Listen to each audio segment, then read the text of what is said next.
지금까지는 오로지 돈을 불리기 위해 살아왔다면 이제부터는 행복한 내 인생을 위해 쓰세요. 당신의 인생 성적표는 절대 통장 잔고가 아닙니다. 성공적인 인생이란 통장에 잔고를 많이 남기는 게 아니라 자신에게 주어진 시간과 돈, 건강을 가장 잘 활용한 삶입니다.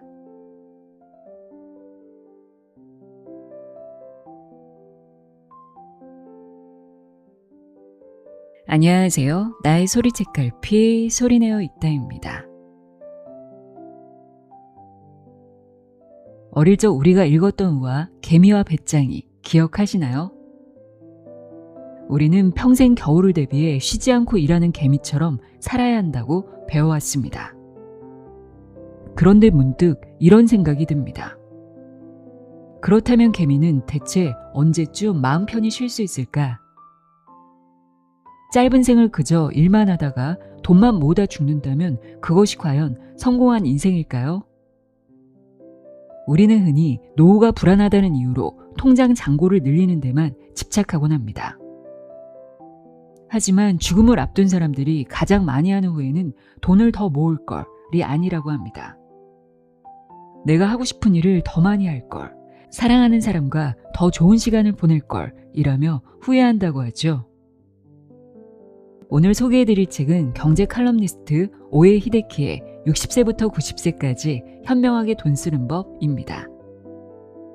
저자는 대형 증권사에서 평생 자산 운용을 컨설팅해온 최고의 금융 전문가입니다. 그런 그가 역설적이게도 우리에게 이렇게 말합니다. 부자로 죽는 것만큼 어리석은 것은 없다.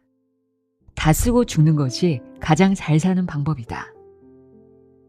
나이가 들수록 아무리 돈이 많아도 내게 주어진 건강과 시간이 허락하지 않아 하고 싶어도 할 수 없는 일들이 점점 많아집니다. 인생의 모든 순간에는 저마다의 분명한 때가 있기 때문입니다.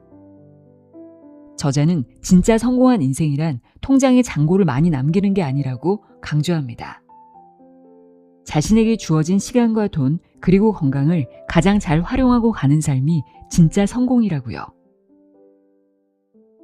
그럼 지금부터 끝없는 노후 불안에서 벗어나 지금 이 순간을 낭비하지 않고 지혜롭게 사는 법 알아보도록 하겠습니다. 60세부터 90세까지 현명하게 돈 쓰는 법 읽어드립니다. 오늘도 편안한 마음으로 귀 기울여 들어보세요. 세상의 모든 지혜를 읽어드리는 소리내어 있다. 구독과 좋아요, 공유는 큰 힘이 됩니다.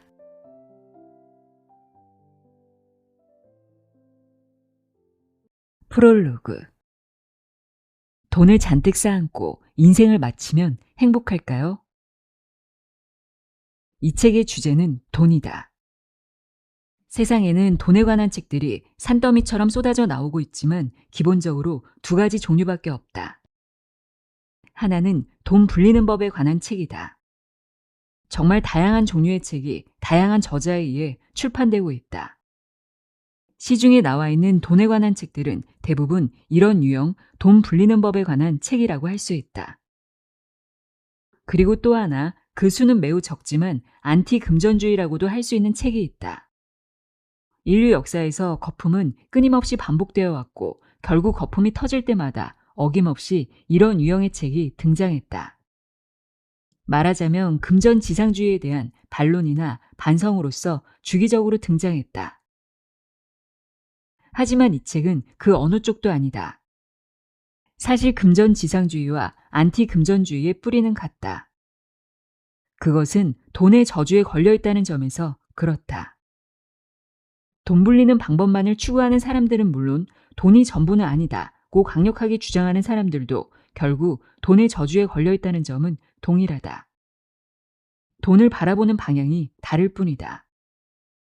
돈에 얽매여 있기 때문에 더 불리고 싶다거나 반대로 돈보다 더 소중한 것이 있다고 외치는 것이다. 이 책은 그런 돈의 저주를 푸는 것을 목적으로 한다. 고작해야 돈이기 때문이다. 돈을 중심으로 만사를 생각하니까 돈의 저주에 걸리는 것이다. 9개를 가진 사람 중에는 10개를 채우려 쓰지 못하고 그 하나를 더 모으다 끝내 죽는 이들이 있다.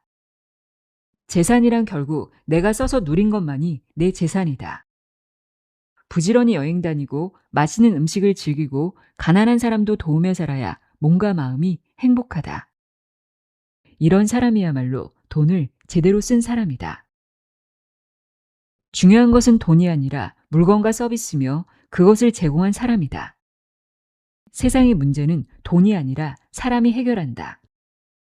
돈은 그런 물건이나 서비스를 얻기 위한 도구에 불과하며 문제를 해결해 준 사람에 대한 감사의 표시로서 존재하는 것이다. 이렇게 생각하면 돈에 대한 관점이 근본적으로 달라진다. 돈은 써야만 가치가 있다. 지금까지는 오로지 돈을 불리기 위해 살아왔다면 이제부터는 행복한 내 인생을 위해 쓰자. 죽어서 남겨줄 유산이 있다면 사는 동안 베풀어야 한다. 다 쓰고 죽는 것이 가장 잘 사는 방법이다. 돈을 대하는 우리의 진짜 속마음. 그럼에도 불구하고 돈을 원해. 돈에 관한 속마음과 겉마음. 돈에 대한 굴절된 심리라는 게 도대체 뭘까? 한마디로 누구나 돈을 좋아한다는 것이다. 그리고 이는 누구에게나 속마음이다. 돈을 싫어하는 사람은 없다. 그래서 돈 불리는 법에 관한 책이 잘 팔린다. 그렇다고 해서 모두가 나는 돈이 좋다고 대놓고 말하진 않는다. 간혹 그렇게 말하는 사람이 있긴 하지만 속으로는 대부분 그런 사람을 좋아하지 않고 차갑게 본다. 돈도 중요하지만 세상엔 돈으로 살 수 없는 것이 있다. 돈으로 대신할 수 없는 소중한 것이 있다고 말하는 사람들이 많다. 틀린 말은 아니지만 속내와는 다른 겉마음이다. 우리는 어른이 되면서 무슨 일에든 속마음과 겉마음을 구분해서 사용하게 된다. 그 대표적인 것이 돈에 대한 감정이다. 돈을 좋아하지만 그것을 공개적으로 말하기에는 조금 거북스러운 미묘한 감정, 그것이 돈에 대한 굴절된 심리다. 돈에 대해 생각하는 것에 대한 거부감. 그리고 한편으로는 돈을 좋아하면서도 돈에 관해서는 별로 적극적으로 논의하지 않는다. 가정에서도 부모와 자녀가 돈에 대해 이야기하는 경우는 별로 없는 것 같다. 물론 그런 이야기를 진지하게 하는 사람도 있겠지만 나처럼 반세기 이상 돈과 관련된 일을 해온 사람조차도 부모나 자녀들과 돈에 대해 이야기해 본 기억이 거의 없다. 그리고 이는 학교에서도 마찬가지다. 금융교육이라는 말이 있기는 하지만 그것이 학교에서 적극적으로 이루어지는 경우는 드물었다. 애초에 가르치는 선생님들 스스로가 금융경제에 대해 잘 모르는 경우도 있을 것이다. 나아가 그런 것을 학교에서 가르칠 필요가 있을까라는 의구심을 가진 선생님들도 많은 것 같다. 돈에 대한 거부감이 그만큼 크다는 뜻이다. 왜 사람들은 돈을 좋아하면서도 돈에 대해 말하기를 꺼릴까? 돈은 깨끗한 것, 더러운 것. 내가 존경하는 선배님 중에 전국의 중고등학교를 돌며 금융교육을 하는 분이 계신다. 예전에 그분께 들은 이야기인데 중고등학생들에게 얘들아 돈은 깨끗한 것이라고 생각하니 아니면 더러운 것이라고 생각하니 라고 물으면 약 80%의 아이들이 돈은 더러운 것이다 고 대답한다고 해서 놀랐다. 이 말을 듣고 곰곰이 생각해 보니 이것은 참 신기한 현상이다. 왜냐하면 그들은 중고등학생이니까 극소수의 아이들을 제외하고는 스스로 돈을 벌고 있지 않다. 물론 집이 가난해서 돈 때문에 힘들어하는 아이도 있을 것이다. 나도 어렸을 때는 그랬다. 그러니 부모님이 돈 때문에 고생하는 것을 보고 자란 아이도 있겠지만 그렇다고 해서 돈과 관련된 추악한 인간 군상을 보고 자란 아이는 그리 많지 않을 것이다. 그럼에도 불구하고 왜 그들은 돈은 더러운 것이라고 생각하는 걸까? 나는 그 원인이 부모의 영향 때문이 아닐까 싶다. 미타 노리 후사라는 작가가 쓴 인베스트 Z라는 만화가 있다. 나는 이 책이 돈과 투자의 본질을 잘 그려낸 훌륭한 작품이라고 생각하는데 이 작품 11화에 인상적인 대사가 나온다. 고등학생인 주인공의 아버지가 말했던 돈은 더러운 것이니까 라는 대사다. 그래서 주인공이 그 이유를 묻자 왜는 왜야 원래 그런 거니까 그렇지 라고 대답한다. 대답이라고 볼 수 없는 대답이다.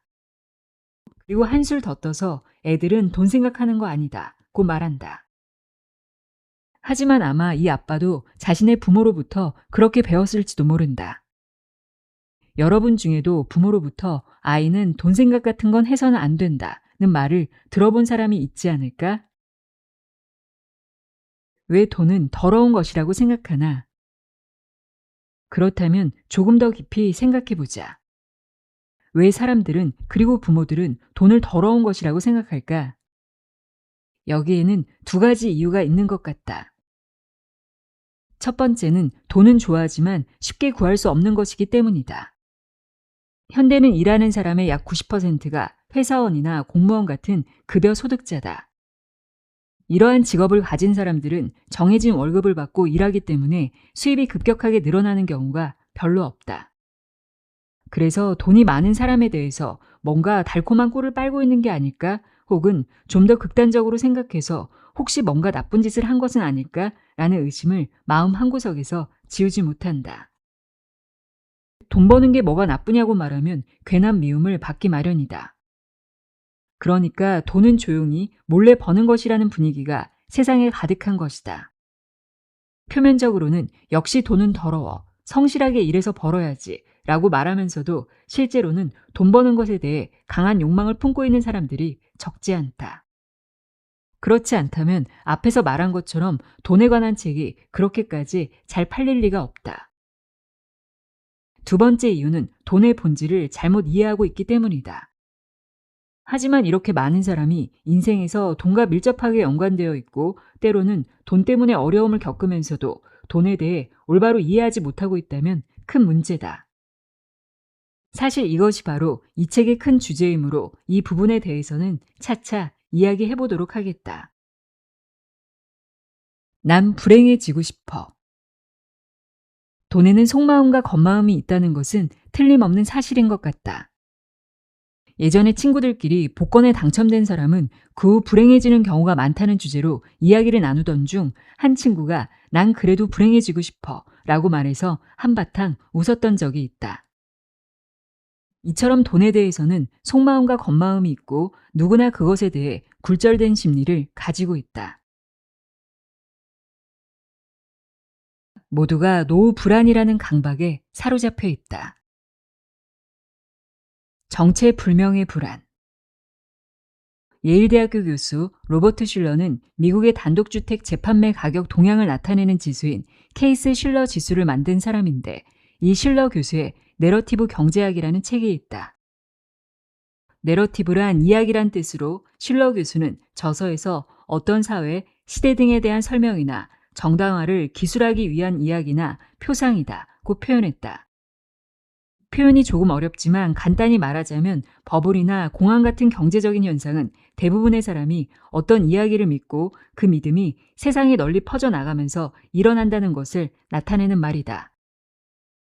예를 들어 2000년경에 일어난 닷컴 버블 무렵에는 IT 기술의 발전으로 관련 주식 종목이 천정부지로 치솟을 것이라는 믿음이 있었고 미국과 일본에서도 오랫동안 땅은 항상 가격이 오른다는 믿음이 있었다.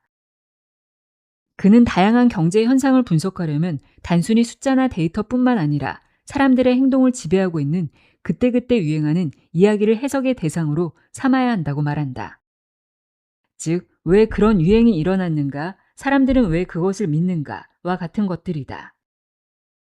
내가 내러티브 경제학을 읽고 느낀 것은 지난 수십 년 동안 이어져 온 노후 불안이야말로 현대 일본을 지배하는 가장 큰 내러티브라는 점이다. 그리고 바로 그 정체불명의 불안 때문에 모두가 돈을 불리고 싶다는 막연한 분위기가 사회 전체를 뒤덮고 있다는 생각이 든다. 노후는 불안하지만 관심은 없다. 여기서 아주 재미있는 현상이 있다. 나는 연간 100회 이상 강연하고 있는데 그중 절반 정도가 노후의 돈을 주제로 한 강연이다. 참석자는 대부분 50대 정도인데 나는 종종 참석자들에게 이런 질문을 던진다. 여러분, 노후가 불안하신가요? 그렇게 생각하는 분은 손을 들어주세요. 이렇게 말하면 대부분의 사람이 손을 든다. 그리고 그런데 여러분, 자신이 받을 수 있는 연금액을 알고 계십니까? 매달 지출을 가계부에 꼼꼼히 기입하고 계십니까? 라고 물으면 대부분 손을 들지 않는다. 그런데 이는 매우 흥미로운 현상이다. 일반적으로 노후 불안은 자신의 실제 소득과 지출을 정확히 알고 있기 때문에 생긴다고 보는 것이 자연스럽다. 예를 들어 연금은 이 정도밖에 안 된다. 저축은 이것뿐이고 생활비는 이만큼 든다. 합산해 보면 이 정도가 부족하다. 이대로는 안 되겠다. 어떻게 해야 하나? 라고 따져보기 때문에 불안해지는 것일 테다. 그런데 실제로는 연금 액수도 생활비도 파악하고 있지 않으니 불안할 건더기가 없는 셈이다. 아, 그렇군요. 여러분, 노후는 불안하지만 관심은 없으시군요. 조금 비꼬아 말하면 모두 쓰는 숨을 짓는다. 즉 자신에 대한 실태는 잘 모르지만 왠지 모르게 노후 불안이라는 이야기에 불안을 느끼고 있는 것이다. 모르니까 이야기에 의존하게 된다. 잘 생각해 보면 노후 불안이라는 것은 아주 잘 만들어진 이야기다. 왜냐하면 사람은 누구나 자신이 경험해보지 못한 것에 대해 불안감을 갖기 마련이다. 노후는 누구에게나 앞으로 가야 할 미지의 세계이기 때문에 불안한 것은 어쩔 수 없다. 물론 수지 예측을 제대로 하면 그렇게 걱정할 필요가 없다는 점은 수치로 알 수 있다. 그러나 미래는 알 수 없기에 예측할 수 없는 상황이 닥칠 수 있다는 불안은 늘 따라다닌다. 한편 이미 60대, 70대가 되어 연금으로 생활하고 있는 사람은 노후가 안심이다 라고 결코 말하지 않는다. 그렇지 않아도 연금 수령 세대는 젊은 사람들로부터 치고 빠지는데 성공한 세대라는 근거 없는 비판을 받고 있다. 그래서 속으로는 연금을 받을 수 있어 고맙다, 노후가 즐겁다고 생각하더라도 그것을 쉽게 입 밖으로 내지는 못한다. 게다가 이미 연금을 받고 있는 세대도 혹시 앞으로 연금이 대폭 삭감되지 않을까 하는 불안감을 느끼고 있다. 하지만 실제로 그럴 일은 기우에 불과하다.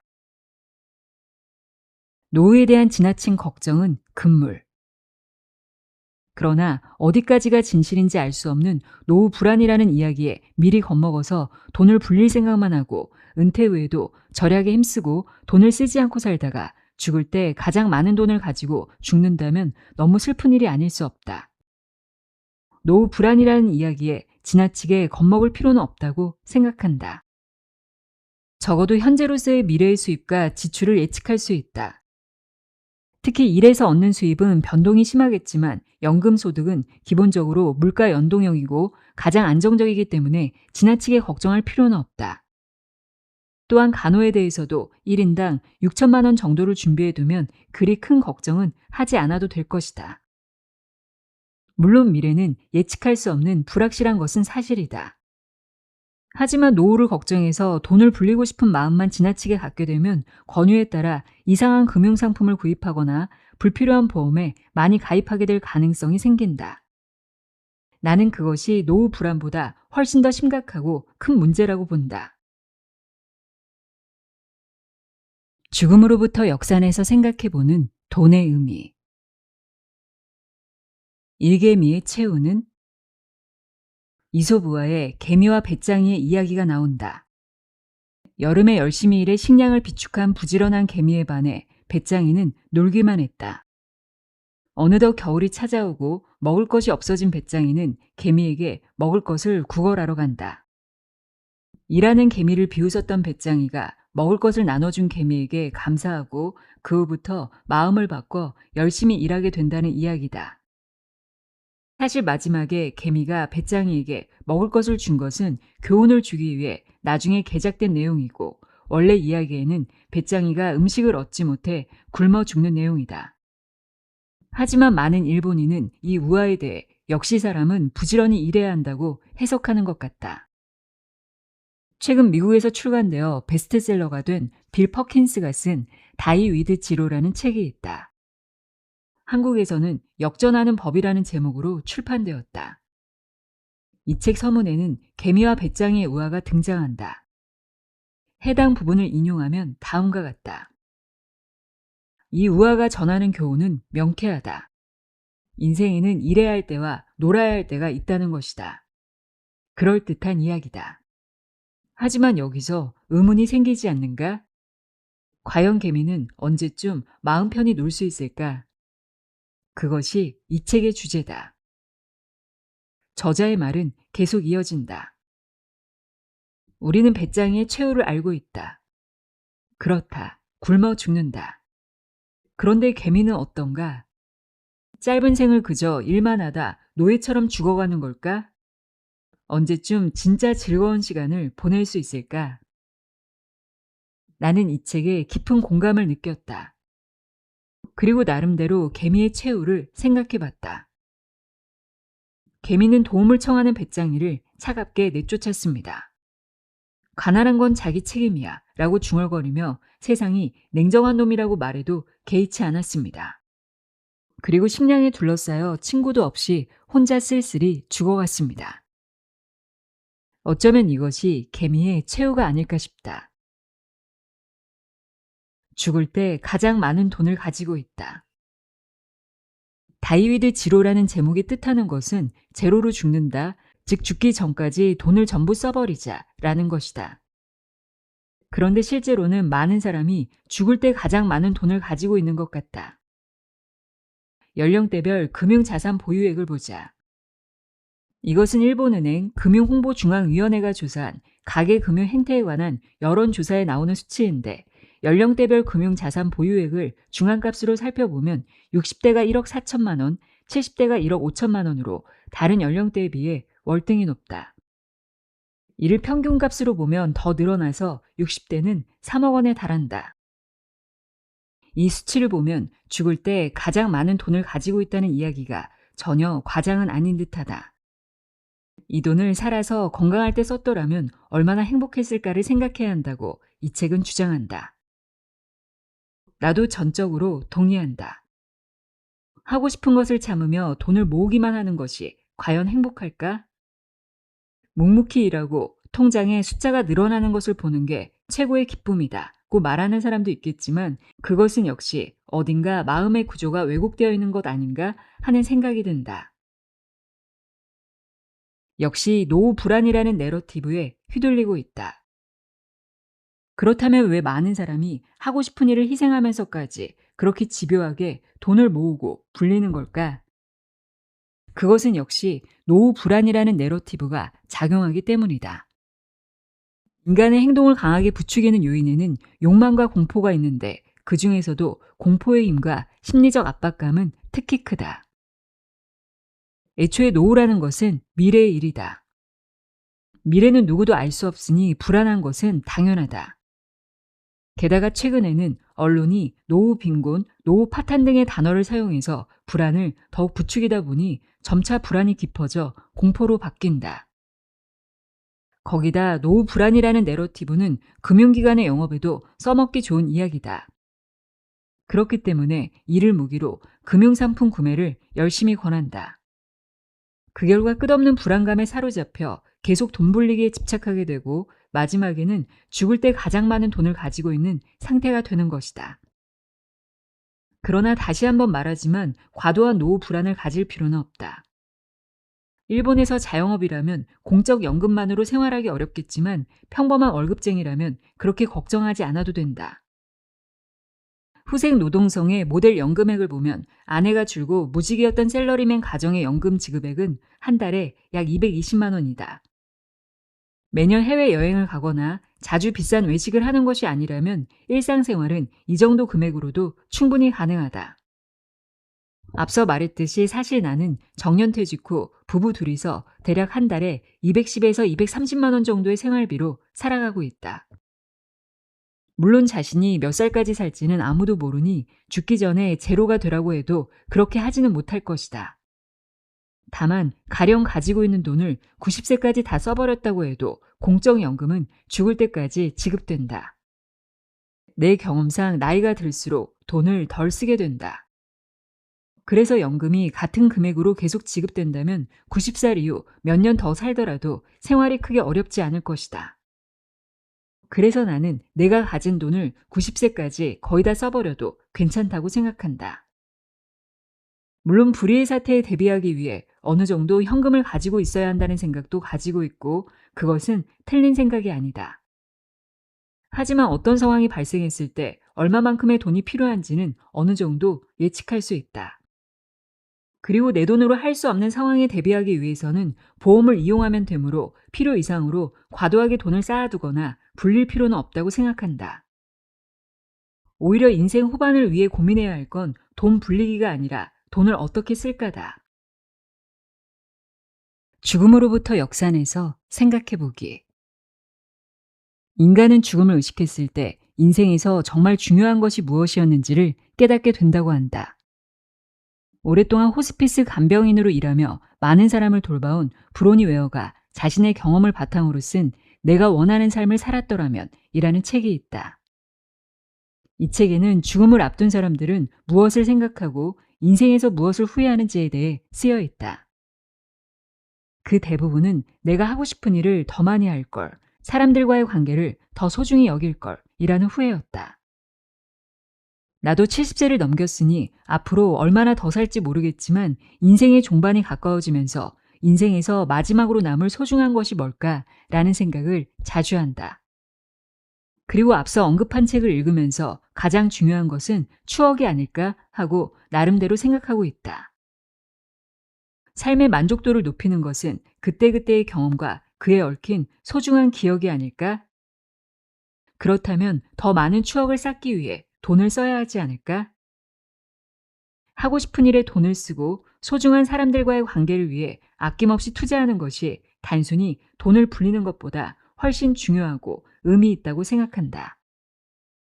아직 죽음을 생각하기에는 너무 이르다 혹은 그런 생각을 하는 것은 불길하다고 말하는 사람도 있겠지만 사람이 언제 죽을지는 정말 아무도 모르는 일이고 언젠가는 반드시 그때가 찾아온다. 그렇다면 지금부터의 삶을 죽음으로부터 역산해서 생각해봐도 좋지 않을까?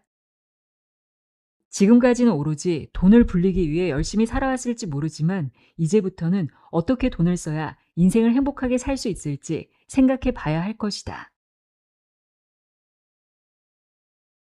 돈을 불리는 기쁨보다 쓰는 기쁨이 더 크다. 돈을 줄임으로써 얻을 수 있는 것. 돈은 불리는 것보다 줄이는 것이 더 즐겁다. 이 문장을 보고 그건 사실 불리는 것보다 쓰는 게 즐겁다를 잘못 말한 게 아니냐고 반문할 분도 있을 것이다. 돈은 결국 즐거운 일에 쓰기 위해 불리는 것이라 불리는 것보다 쓰는 게 더 즐겁다고 하면 이해가 간다. 하지만 줄이는 것이 더 즐겁다니 어딘가 이상하게 들리지 않는가? 돈이 줄어들면 오히려 불안해지는 게 아닐까? 이렇게 생각하는 것이 당연할지도 모르겠다. 하지만 나는 여기서 줄인다는 말을 쓰고 싶다. 그것은 앞에서 말한 것처럼 돈을 불리고 싶다는 저주에서 먼저 벗어나야 하기 때문이다. 앞 챕터에서 소개한 다이투 지로에서 라이프 에너지라는 개념이 등장한다. 라이프 에너지는 사람이 무언가를 하기 위해 소비하는 에너지를 의미하며 돈은 그 라이프 에너지를 나타낸다. 이 경우 금액이 많고 적음에 상관없이 예를 들어 1시간 일해서 번 돈을 쓰는 것은 1시간 분의 라이프 에너지를 사용한 것으로 간주한다. 조금 더 쉬운 예를 들어보자. 연소득이 3천만 원인 사람과 연소득이 1억 원인 사람을 비교하면 누구나 1억 원인 사람이 더 부자라고 생각할 것이다. 하지만 1억 원의 소득을 얻기 위해 드는 비용, 이를테면 매일 긴 출퇴근 시간, 높은 소득에 걸맞은 멋진 옷 구입, 지위 유지를 위해 지방에서의 독신 생활도 마다하지 않는 것, 그리고 장시간 노동과 같은 숨은 비용을 고려하면 연소득 1억 원인 사람이 정말 부자라고 할 수 있을지 의문이다. 왜냐하면 연소득 1억 원인 사람은 라이프 에너지를 낭비해 쓰고 그것을 돈이라는 종이 쪼가리로 바꾸고 있을 뿐이기 때문이다. 더구나 그 수입을 얻기 위해 포기하는 즐거움이 클수록 라이프 에너지를 더 낭비하고 있는 셈이다. 다시 말해 인생에서는 라이프 에너지를 효율적으로 사용함으로써 삶을 풍요롭게 만들 수 있다는 것이다. 그렇다고 한다면 라이프 에너지를 낭비하여 돈을 버는 것과 반대로 번 돈으로 라이프 에너지를 구입하는 것도 가능하다. 이것이 바로 돈 줄이기의 효용이다. 그리고 이것은 돈을 써서 뭔가를 얻는 것만을 의미하지 않는다. 돈을 줄임으로써 경험이라는 귀중한 가치를 얻을 수 있고 다른 사람을 위해 돈을 줄임으로써 소중한 만족을 얻을 수도 있다. 더 나아가 낭비적인 소비로 돈을 줄이는 것조차 효과적인 경우가 있다. 우리는 돈에 관해서 너무 피상적인 효율성만을 의식해 그것을 불리려고 한다. 하지만 사실 그것으로 인해 가장 중요한 라이프 에너지를 낭비하고 있을지도 모른다는 사실을 깨달아야 할 것이다. 공제 소비라는 발상. 작가 모리 히로시의 최근 저서로 돈 제대로 쓰는 법이라는 책이 있다. 거기에서 그는 아무리 가난할 때도 나는 수입의 10%를 취미에 썼다고 했다. 그리고 아내에게도 주는 돈의 10%를 노는 데 쓰라고 했고 그것을 실천했다고 하니 수입의 20%는 미리 놀기 위해 떼어놓고 나머지 80%로 생활했다는 얘기다. 처음부터 월급의 10에서 20%를 공제해서 저축하라는 것은 자산 형성의 첫걸음이다. 어떤 책을 읽어도 공제 저축이 왕도라고 쓰여 있는데 모리 씨의 방식은 말하자면 공제 소비라고 할 수 있다.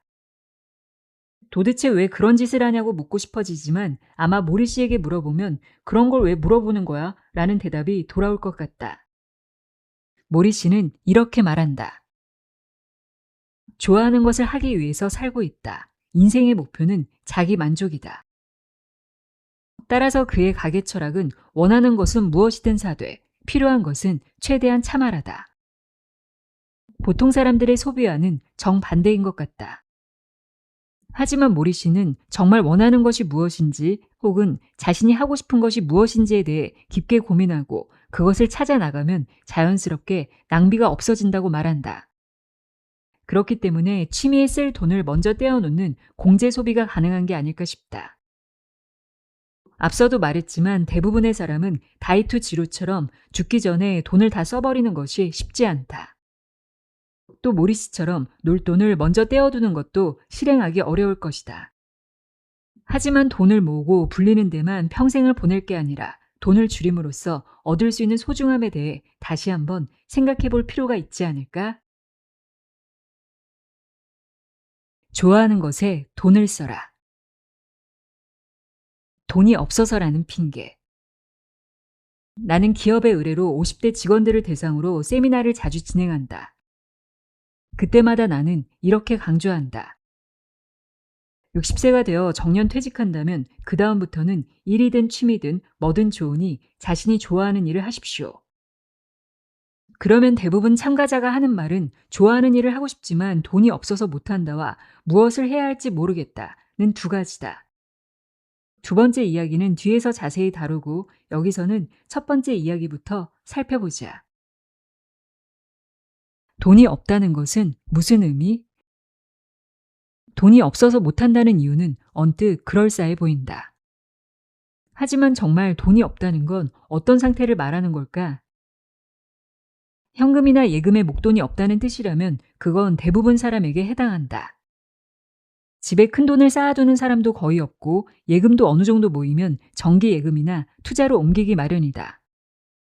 그렇다면 현금이나 예금이 많지 않다는 이유만으로 돈이 없다고 말하지 않을 것이다. 보통 돈이 없다는 것은 생활이 쪼들린다, 여윳돈이 없다는 의미다.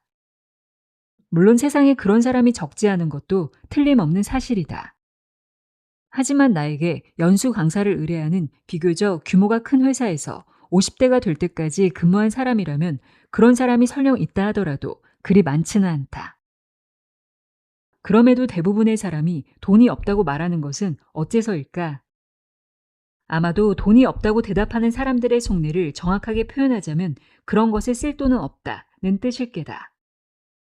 이거라면 이해가 간다. 핵심은 가치관의 문제이기 때문이다.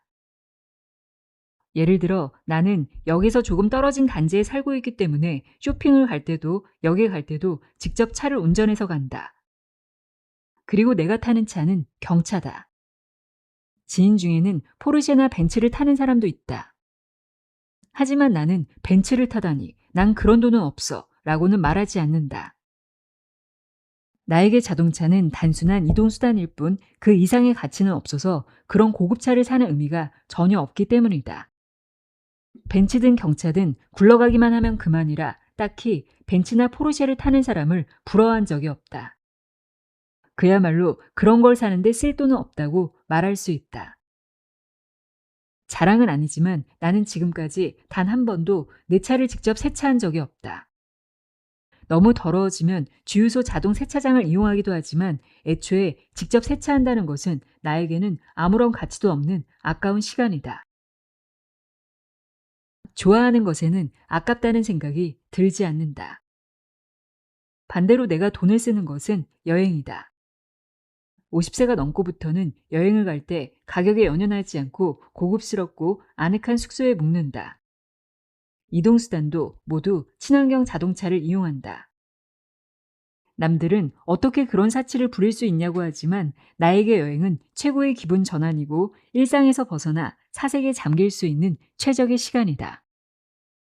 실제로 여행에서 생각한 것이나 아이디어가 칼럼이 되거나 책으로 출간되어 히트한 적도 있다.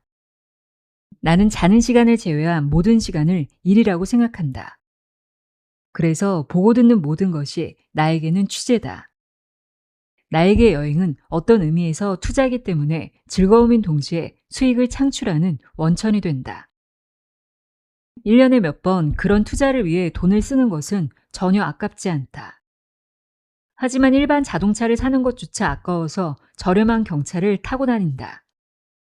재밌는 것은 친구한테 넌 어떻게 그렇게 호화로운 여행을 다니냐? 돈이 어지간히 많은가 보다 라는 말을 들은 적이 있는데 그런 그가 타고 다니는 차는 메르세데스다.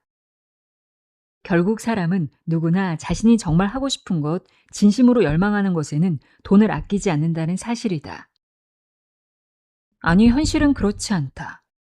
정말 먹고 살기조차 버거운 사람은 아무리 하고 싶어도 하지 못하는 것이 있다는 의견도 있다. 맞는 말이다. 나 역시 어린 시절 아버지의 사업 실패로 초등학교 급식비를 내지 못할 만큼 찢어지게 가난했기에 그 절박함을 누구보다 잘 이해한다.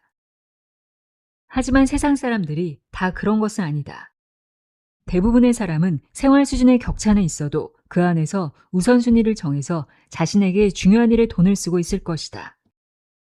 그러니 누구든 자신이 하고 싶은 일에는 망설이지 말고 돈을 쓰면 된다. 여기에도 동조 압력이 있다. 그렇다면 사람들이 돈이 없다고 말하면서 하고 싶은 것이나 원하는 것을 손에 넣으려 하지 않는 이유는 뭘까? 그 이유는 두 가지라고 생각한다. 첫 번째 사실은 별로 원하지 않기 때문이다. 생활 수준은 사람마다 다르다. 그래서 원하는 것을 얻기 위해 평범하게 살면서 꾸준히 저축하는 사람이 있는가 하면 생활비만으로도 빠듯해서 저축할 여유가 전혀 없는 사람도 있다. 그런 경우 꼭 원한다면 본업 외에 다른 수입원을 고민하거나 생활 수준을 낮추거나 혹은 극단적인 경우에는 한 끼를 거르더라도 그 돈을 거기에 쓸 수도 있을 것이다. 하지만 그렇게 하지 않는 것은 그 일이나 물건에서 그다지 큰 가치를 찾지 못하기 때문이다.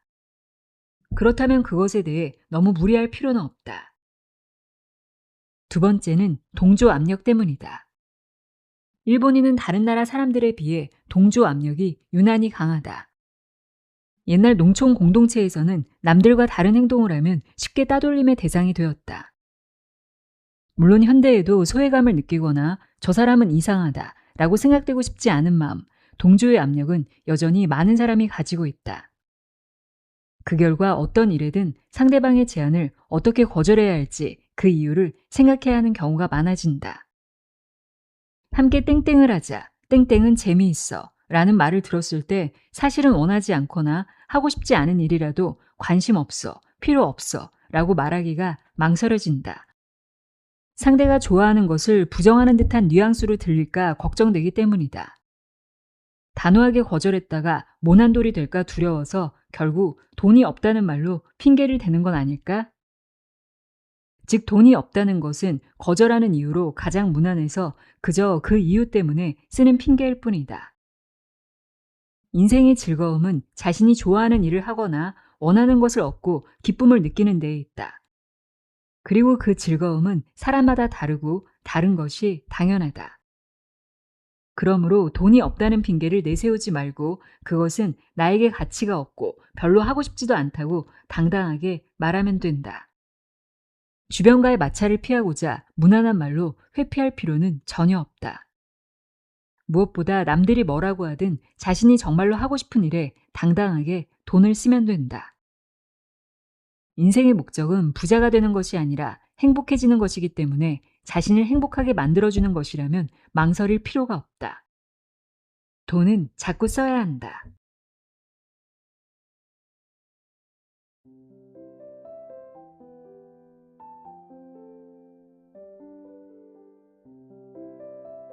(60세부터 90세까지) 현명하게 돈 쓰는 법 읽어드렸습니다. 인생이라는 통장에 채워야 할 것은 숫자가 아니라 사랑하는 이들과 함께한 기억과 경험이 아닐까 싶습니다. 오늘 하루는 소중한 나 자신을 위해 그리고 내가 사랑하는 사람들을 위해 기분 좋게 마음을 쓰는 그런 날이 되시길 바랍니다. 오늘도 함께해 주셔서 고맙습니다.